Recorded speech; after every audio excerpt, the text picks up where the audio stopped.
السلام عليكم ورحمة الله وبركاته. وأنا إسلام دماء ومد مسلم كنا بس أدوك أكتشفتان سومالي وين waxaan rabaa inaan ka hadlo arrin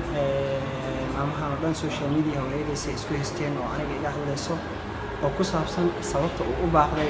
programka lagu yiraahdo Somali International Fashion Show aniga uga baaqday. waxaan rabaa inaan sida saxda ah oo Ilaahay inoo geeyay inaan uga hadlo oo aan ku jirin maxaa la isha been aan ku jirin maxaa la isha dabalnaan kale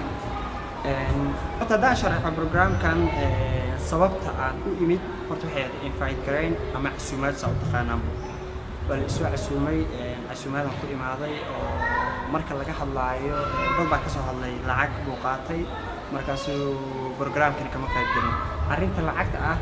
wax la yiraahdo lacag horta marka hore kuma iman waxaan ku imaaday casuumaad sharaf taas halkaas taala number 1 tan labaad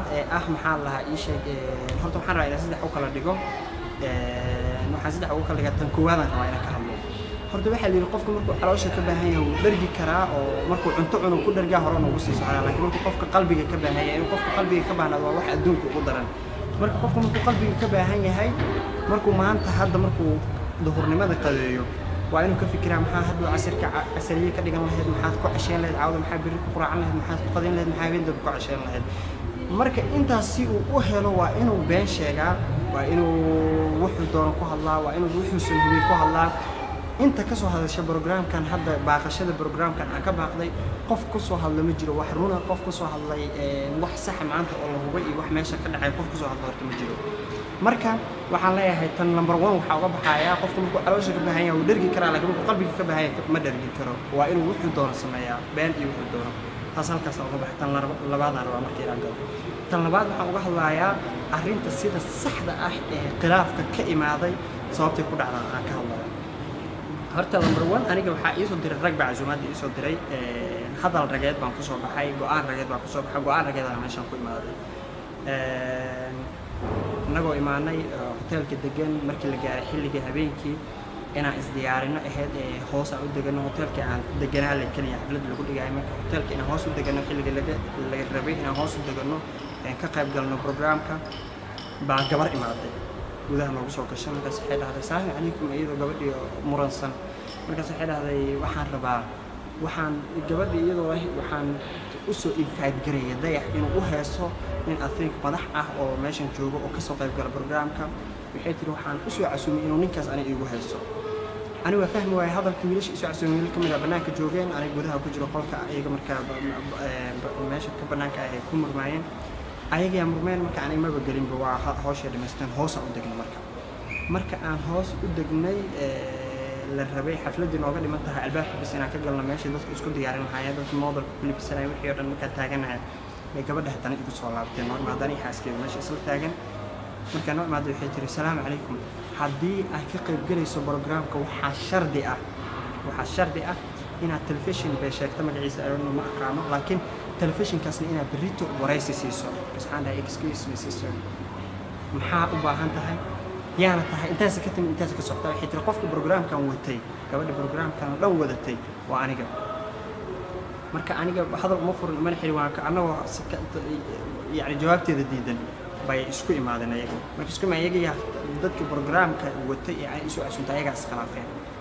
ayaga dagaaleen waa baxnay koran fuulnay markaan kor fuulay haddana waa noola imaaday